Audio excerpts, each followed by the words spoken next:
We kicked off Season 2 with 4 new signings over 140 million, but there's still one glaring hole in our defence that today, with your help, we are about to fix. But as ever, if you're enjoying the series so far, please feel free to like and subscribe, and let's get into today's episode. And of course, we will be starting out with your comments. After skimming through the video, I noticed there wasn't a Youth Academy player update. Please use the Youth Academy, as West Ham United produce good talent. So yes, you are absolutely right. In the midst of me trying to create a top-tier elite level team, I forgot to mention that I did send my scouts out across Europe and, of course, to South America to try and see if they could scout out the best young talent across world football. And as you can see from my Youth Academy, I have potentially got a youth golden generation on my hands at West Ham United. However, the biggest problem for me at the moment is that the majority of them are only 16 years of age, so I'm unable to add them to my squad right now. And with those who are 17, the likes of Riley Taylor, the likes of Rory Ashton, and the likes of Gabriel Garcia only being in the low to mid 50s, I'm not quite sure they are ready for that push to the senior squad right now. However, there is one key player in particular who is only 16 years of age at the moment, but is the one that I have my eye on the most.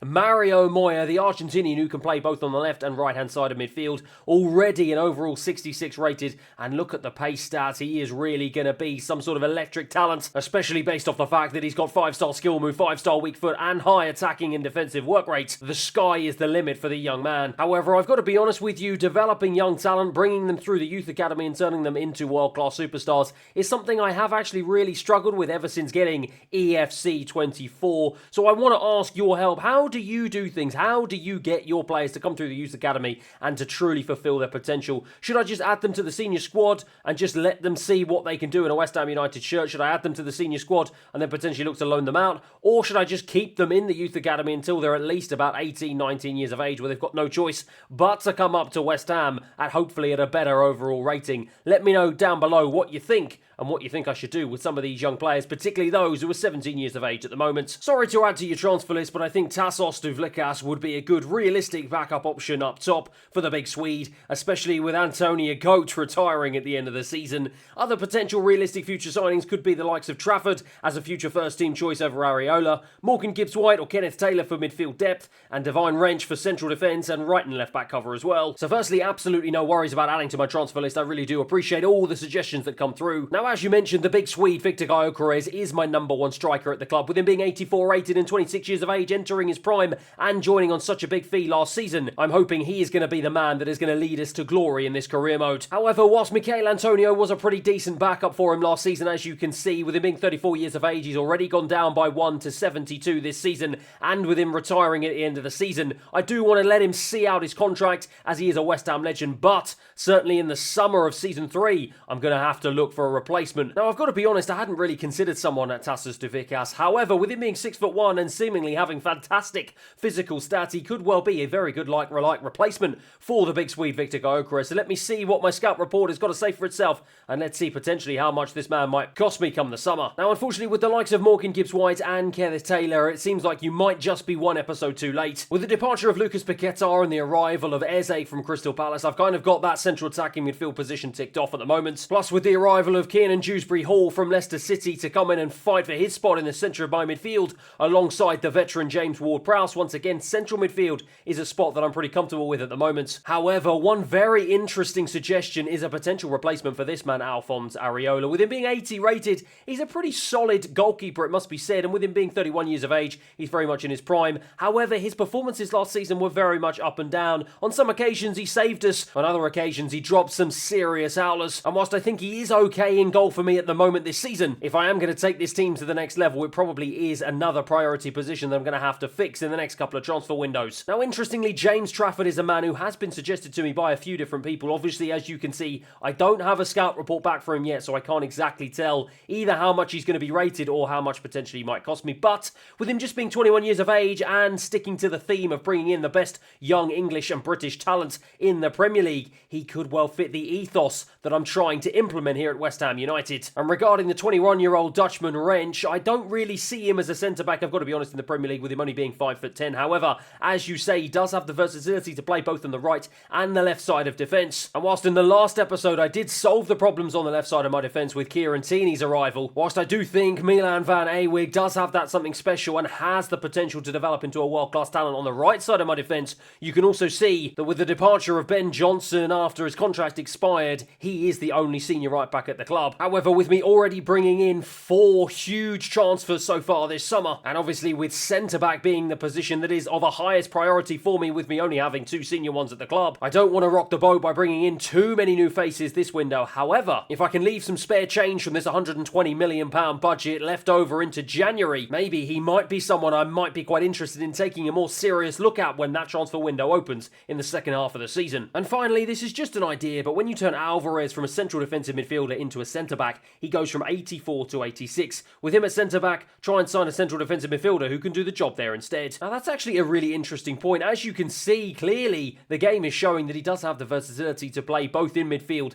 and in central defence. Plus, with him being 6'2", he clearly has the physical stats to do the job. However, I do worry a little bit about his pace, especially with me playing such a high line. And whilst you are absolutely right, if I do try and change him to an out-and-out centre-back, his rating can continue to improve. But with him being significantly the best central midfielder that I have at the club, and with him having a fantastic season last year, I'm kind of reluctant to move him away from that position. It's good to know, though, if I'm not able to land some of my top targets before the summer transfer window ends, he can certainly fill in for me in defence when I need him to across the season. Speaking of central defenders, though, with Mavropanis and Nair Fajerd being the only 2 senior centre-backs at the club, I made it very, very clear last episode that this is going to be the number 1 priority position for me heading into this episode. And obviously, with all the incredible suggestions that you have provided to me on my shortlist, I wanted to give you guys the opportunity to make your decision as to who you want to see me bring into the club in this summer transfer window. And so that's why I put several polls out on my channel so you guys could make the final shortlist. And it all came down to 3, the first of which being one of the most popular suggestions I've had across this entire career mode, that man Jarrad Branthwaite. Second on the shortlist was Antonio Silva, the potential wonder kid from Benfica. And finally, another potential wonder kid plying his trade out in Portugal, Ousmane Diomande, the 20-year-old Ivorian who has the world at his feet. Now, out of these 3, I now have to make the final decision as to which one I'm going to bring to the club. Starting off with this man, Jarrad Branthwaite, he absolutely lit up the Premier League for me in my previous Everton career mode. However,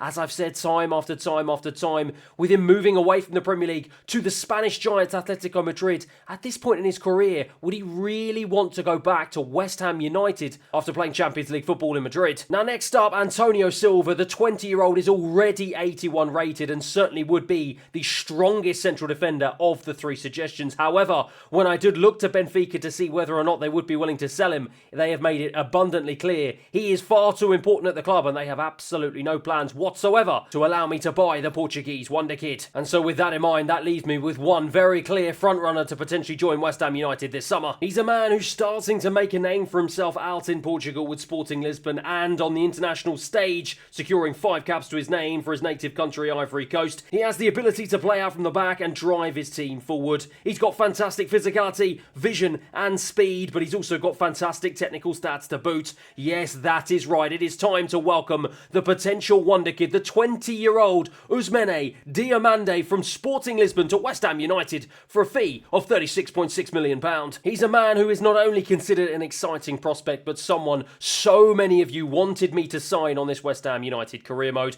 With him being 6'3", he has all the physical attributes to be an absolute superstar. However, at the moment, surprisingly to me, he is only 79 rated. He is going to come in and actually be slightly below the level of my 2 current centre-backs. However, with him having time and age on his side, with him just being 20 years of age, and with me aiming to get him on a training and development plan that will get the absolute best out of the young man, once again, I am very confident we have a potential world-class superstar on our hands at West Ham United. And after we could only manage a stalemate against Coventry City in our opening Premier League game, he's going to hopefully help us claim our first 3 points of the season as we head into our first game of the episode, and the chance for him to make his debut in front of the home fans here on a wet and windy day at the London Stadium. That is right. It's a big clash in London. It's West Ham United against Bournemouth and our first chance of 3 points this season, and he will not be the only change to the starting 11 that faced off against Coventry. He comes in at the back to partner Mavropanis, but James Ward-Prowse comes back into the starting 11 replacing Dewsbury Hall, drops to the bench.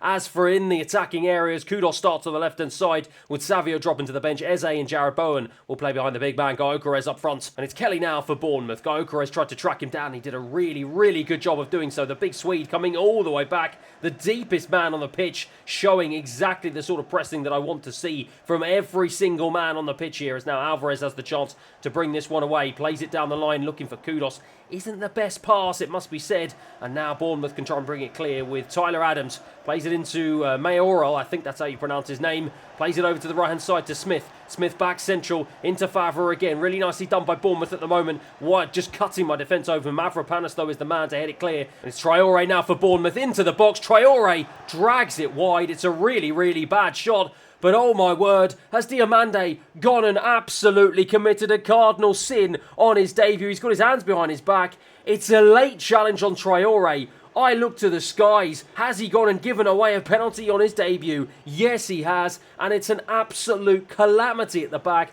And exactly the sort of thing he was hoping would not happen. They've got the chance to put themselves 1-0 up. And they've taken it with ease. They run to the corner flag in celebration. And it's an absolutely horror start here at the London Stadium. The fans have their heads in their hands, as I'm sure Diomande does as well. Well, it was a brilliant penalty. He just completely sent me the wrong way. Gave me the eyes. And it was so easy for him in the end. I'm frustrated, 1-0. What an absolute sucker punch that really is. It's really taken the wind out of our sails. And I've just got to hope he's got to show the sort of character that I'm hoping he can bring to this West Ham United team. Pick himself back up off the floor after a horrid first 20 minutes and try and see if we can get ourselves back on track here as well as we win the ball back with Tierney. In the end, he shot, and it was a bit of a wayward one, but Eze will drive into the box and take on the strike. That is absolutely brilliant from Eze. What a way to introduce yourself to the West Ham faithful on your home debut in a West Ham shirt with an absolute wonder goal that he took with total and utter aplomb. He just drove round about 3 players. It looked like the angle was closing in, but my word, he found the back of the net and he found the top left-hand corner with ease. Absolutely brilliant and a wonderful way to respond 1-1. But he's got Diomande out of a little bit of trouble there, it must be said. We've turned the game around within the space of about 5 minutes. A really, really good response. And we've got to hope that we can now try and get this momentum back on our side and see if we can turn this game completely on its head and take the lead. Kelly.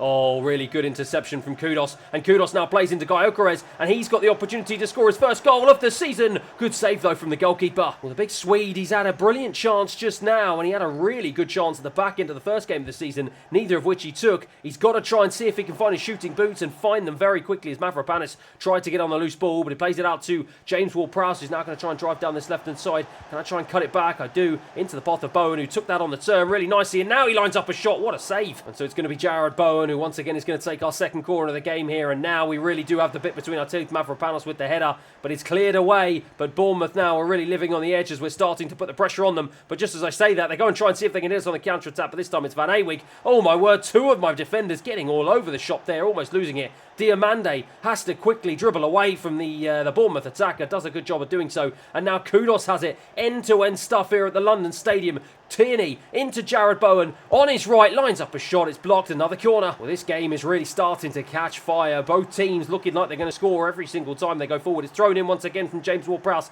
headed away though. Van Awig surely will get on the loose ball, he does. Heads it down to Jared Bowen, who's going to try and see if he can find his way all the way out to the right-hand side. Does a really good job of doing so, throws it back in, looking for the big Swede. Doesn't manage to find him, and once again Bournemouth get it clear. Well, after a really difficult start, it has been an absolutely electric end to the first half. We've got to hope that we pick up the second just as we ended the first, but at the moment, with it being 1-1, it is either teams to win as we've got another 45 minutes to play as Guy Okerez now intercepts that one really well, and he just gets a little bit of a mix-up there between him and Kudos, and he really hasn't found his form so far at the beginning of Season 2. Smith for Bournemouth. Plays it over to Favre, and nicely done, and now Tyler Adams can float a lovely ball over to Smith on the right-hand side, who's played it into Mayoral, and now he's got the opportunity to go past Diomande all too easily. It's been a real shocking start for the young man. He's really struggling to acclimatise to the pace of the Premier League, and now Bournemouth are going to hopefully try and see if they can make us pay, as it's headed clear by James Ward-Prowse, I think it was. It's out to Kilkenny on the edge of the box. Alvarez, though, intercepts well, and now Eze can try and bring it forward, looking for Mohamed Kudos.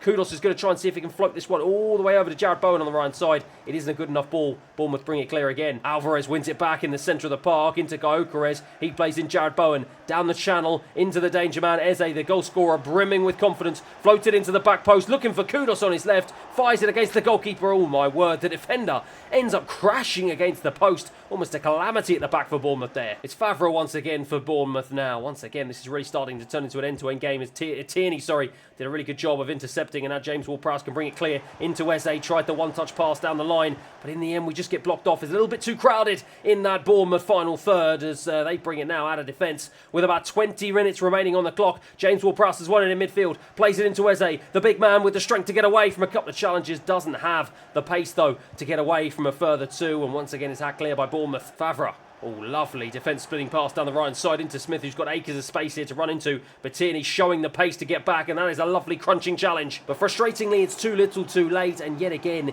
it is another draw. Another 2 points dropped here at the London Stadium as our second game of the season ends 1-1. Well, aside from a bit of a wonky opening 20 minutes, I think we can take some positives from the performance, and certainly this man Eze, as he grabs his first goal of the season. He has that something special, and my word, did he show it at the London Stadium. He took his goal with absolute perfection. It was a wonderful home debut for the young Englishman, and I am hoping that he can continue this fine form as he looks to fill the void that was left behind by the Brazilian Lucas Paquetá. One man, though, will have his head in his hands is this one, Ousmane Diomande. An absolutely horrible opening debut in a West Ham United shirt. A woeful opening 20 minutes, giving away a penalty, and then he was at fault for a wonderful chance in the second half of Bournemouth that could have made it 2-1. He will be hoping that he can get up to the speed of the Premier League intensity as quickly as possible, and he certainly will be hoping that I do not lose faith in the young 20-year-old. And frustratingly, those two opening draws leave us bang in mid-table, 11th place with just 2 points on the board. I've got to hope that we can try and turn this one around as quickly as possible. However, looking at the state of the squad that I've got, and bearing in mind that I've now made 5 new signings this summer transfer window, despite me still having £63 million left in the bank, and also having a plethora of different options on my shortlist that I could potentially look to sign, I think for right now, I don't want to mess with the squad morale any further. So I'm going to stick with what I've got. I'm going to put my faith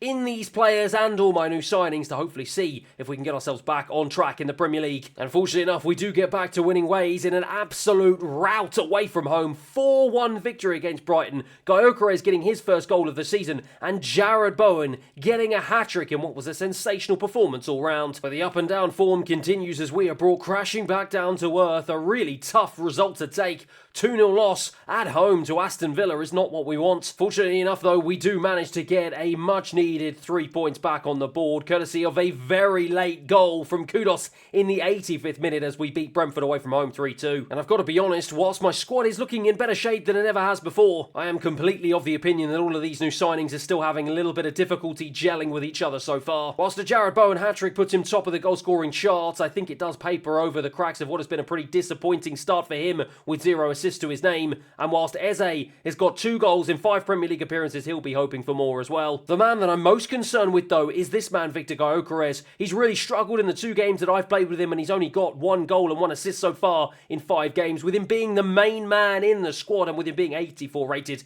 I am really expecting better from the big Swede. And with us only being 7th place in the Premier League, and with us having hopes of trying to qualify for the Champions League this season, we've got to make sure that we're better as well. But hopefully turning our attention away from the Premier League and over to the Europa League will give us a fresh lease of life, as we've been drawn in the group stage with Lille, Midtjylland and St. Pat's. And we're going to be starting off the competition with the toughest games of all 3, and that is at home against the French outfit Lille, in what is going to be a very interesting tie, and one that I'm sure is going to shape who potentially will end up in top spot in this group stage. It's a very important spot. We have to make sure that we don't draw a Champions League team in the next round, as unfortunately we do not want a repeat of what happened last season when we got knocked out of the round of 16 by Real Sociedad. And with it being a midweek game, it does give me the opportunity to rotate my squad a little bit more as I bring in some new fresh faces into the starting 11. Areola keeps his place, as does Van Ewig. Diomande will partner Asherd at the back, with Emerson coming back in at left back. Dewsbury Hall will partner Souček in midfield. Somerville comes in on the right. Savio on the left, with Eze playing behind Michail Antonio up front. It's Brian Brobby for Lille on the edge of the box, fires a strike straight into Areola, but he forced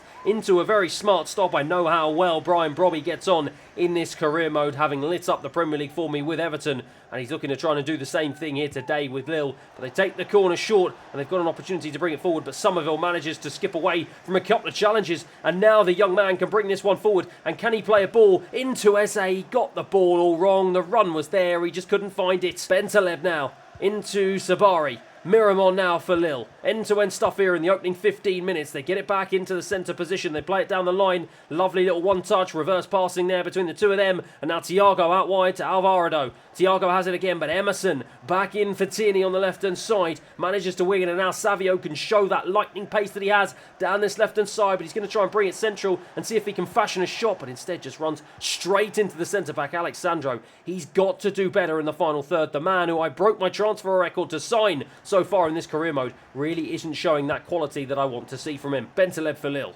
Plays it back to Dunk, the former Brighton man, now plying his trade out in France. It goes to Alvarado on the right-hand side, who just goes past Emerson like he's not even there, and then cuts back inside. Lovely stuff. Brian Brobby can't get past Ajerd, though. Really nice tackle from the centre-back. And now Eze can release that man Savio, and this is his opportunity. He's got green grass up ahead of him to try and run into here, and he can utilise his pace. Can he try and find a ball into Michail Antonio? It's a decent ball, but Michail Antonio doesn't have the pace to get onto it. It very much feels like at the moment this is going to be a counter-attacking performance from West Ham. We can't seem to sustain any pressure up front at the moment. All of our attacks are coming on the counter, and we've got another opportunity here with Souček, who plays it into Antonio. Antonio, he just can't shift it onto his left quick enough.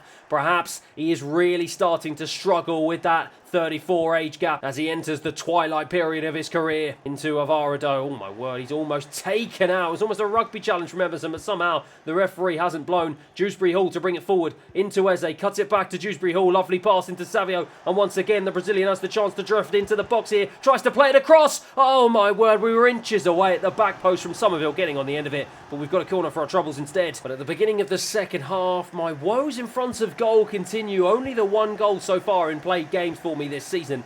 I'm really struggling to find some cohesiveness and struggling to really find the right patterns of play up front as Van Ewig tries to drift away from three players. What a lovely run from the young man. He continues, goes all the way into Eze, who in the end gets bundled over. But my word, if Van Ewig had been able to go all the way, what a fabulous goal that would have been as Brian Brobby tries to bring it away. And now Lille have the opportunity with Alvarado out to Thiago Santos on the right-hand side. He's got the beating of Emerson for strength and pace. Plays it back into the path of Alvarado, but brilliant challenge in the end from Ajerd, who's playing for his spot in the centre of my defence. Savio once again, he's all legs and he's all running down the left-hand side, but at the moment, no end product whatsoever, and it's pretty much an aimless ball up to Antonio, who's certainly not going to have the pace to get on the end of that one. Now Thiago Santos can bring it clear for Lille. Souček, though, with a really good challenge, but it just goes off for a throw. Brian Brobby once again for Lille to try and bring this one forward. Diomande, though, with a crunching challenge to win it back. In the end, Brian Brobby, though, will get it back down the left-hand side. Manages to go past Van Ewig. Cuts it back into Ismaili. Ismaili, though, just getting bundled off, and Brian Brobby still has the ball. This is a sustained attack here from Lille on the edge of the box. It's a half chance there with a good strike on the left, but it's Areola who's equal to it. Savio once again now to go down the left-hand side, plays it into Dewsbury Hall, and the Englishman has the opportunity to play it forward, tries to find the ball into Antonio, who's going to try and find Savio. It's a good ball, but the Brazilian straight offside again. Lille have a throw now. We are deep into the second half of the second half, and now it's Kudos on as a substitute, plays it into another one in the big sweet Gyökeres, and this is his chance here to put us 1-0 up, and he's done just that with an absolute rifle into the top left-hand corner to finally give us a 1-0 lead here in the London Stadium. Well, the two substitutes combining down the right-hand flank, and it was played into the channel by Kudos really nicely, and Gyökeres using that pace to aplomb, getting in behind the strikers. And when he's in that position, he has finally found the shooting boots this season. It's his first goal in Europe this season. It's 1-0 West Ham. Over to Bentaleb. Bentaleb into Zabari.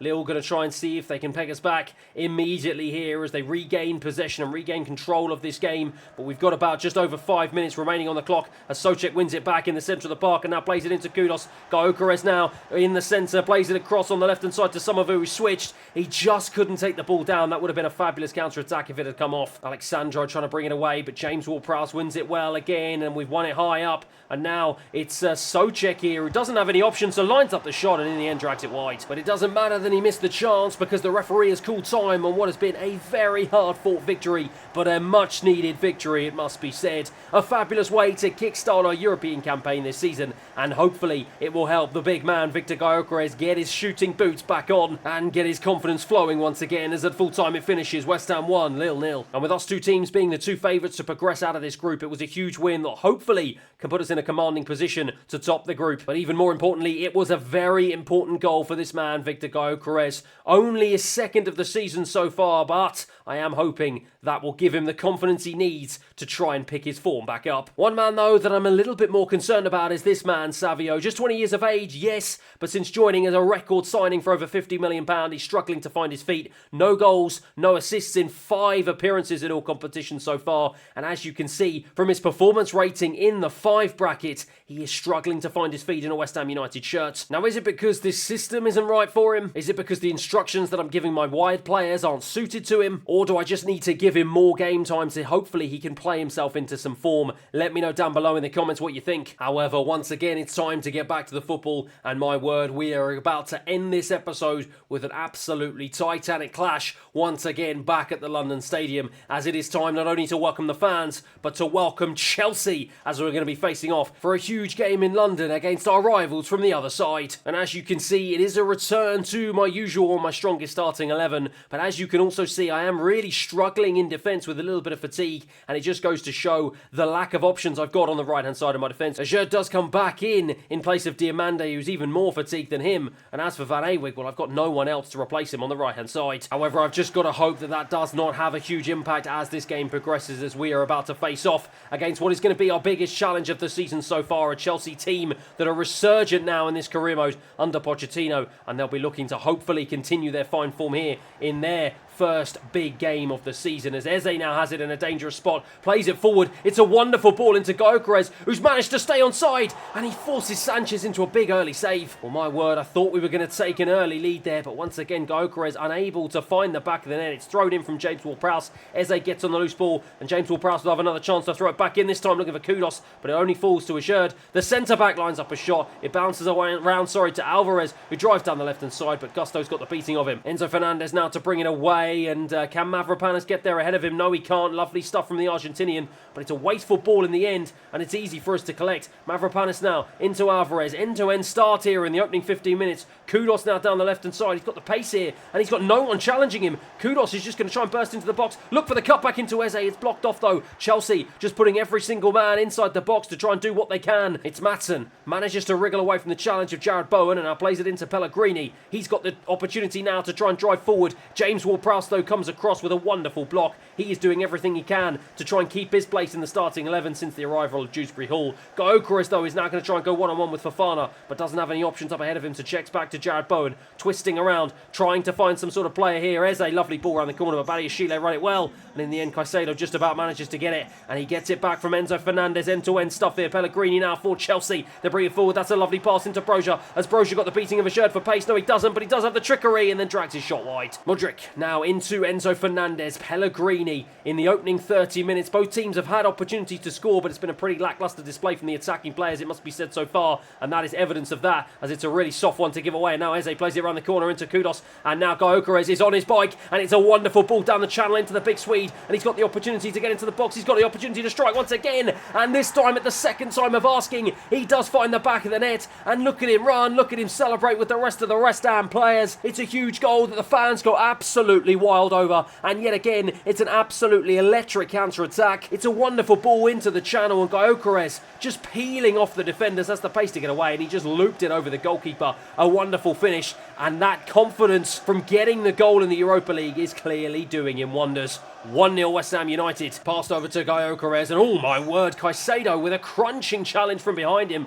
And Caicedo is already on a yellow card here. Surely the referee has no choice but to issue him his marching orders. Caicedo will say goodbye, and things are going from bad to worse for Chelsea, as they are now 1-0 down and down to 10 men. Assured picks it up now. We've got to try and make sure that we take advantage of this one-man advantage that we have. Eze now into the box, shifts it onto his left and lines up a shot, forces Sanchez into a really smart stop, it must be said. And Gusto almost lost out to Kudos. Jared Bowen turns it round to James Ward-Prowse. Nice pass into Alvarez. Alvarez into Gyökeres, shaping up to strike on his left, but tried to feed it into James Ward-Prowse. Just a little bit too heavy. What was the goalkeeper doing, my word? Eze almost got on the end of it. He just couldn't get his touch right, but Chelsea almost gifted us a second there as the referee blows for half-time. It's Van Awig now with about an hour on the clock here. We've got to make sure that we keep our composure, and we've got to make sure that we keep possession and control of this game inside the Chelsea half to try and see if we can get that all-elusive massive second goal, but with passes like that, we are doing our cause absolutely no favours as Mudryk now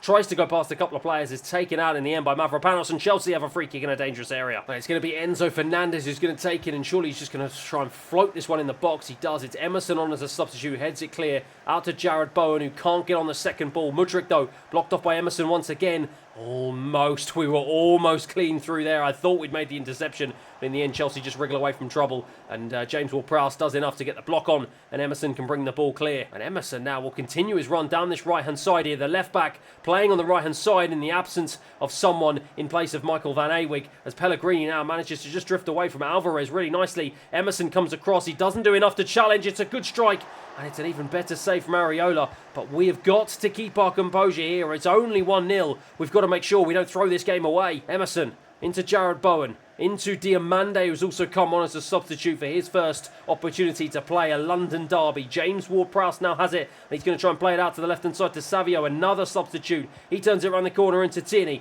Tierney's going to try and see if he can float this one across into the big Swede. Almost found him, but he unfortunately only found Fofana. It's headed clear, only out as far as Mavropanos, who tried to win the ball high, but Chelsea now have the opportunity to break with Marlon, and it's a wonderful ball down the channel into the Frenchman and Nkunku. Diomande has to keep his head here. Diomande does enough to win the ball back. That is good defending, but James Ward-Prowse doesn't. And now Enzo Fernandez is blocked off by Mavropanos. My word, we are making this a lot more difficult than we need to. And it's Enzo Fernandez in the box again. Mavropanos falls up inside the penalty area, and Nkunku blocked. Mavropanos again is in the right place at the right time. My word, we are holding firm just about. We should see this game out, and we've got the opportunity to. Savio, he's got the opportunity to score the winner here against Chelsea, and he does just that in the 88th minute. All of the talk before the game was about the man who has been unable to find his way in a West Ham shirt since joining the club in the summer. But is that the goal that is going to finally kick-start his West Ham career in front of the fans? My word, it's an absolutely brilliant goal, and it was exactly what the doctor ordered, both for us and himself. Lovely finish. He took it with aplomb, showed fantastic composure in front of goal, and the goalkeeper had absolutely no chance whatsoever. Just dinked it over him into that bottom right-hand corner.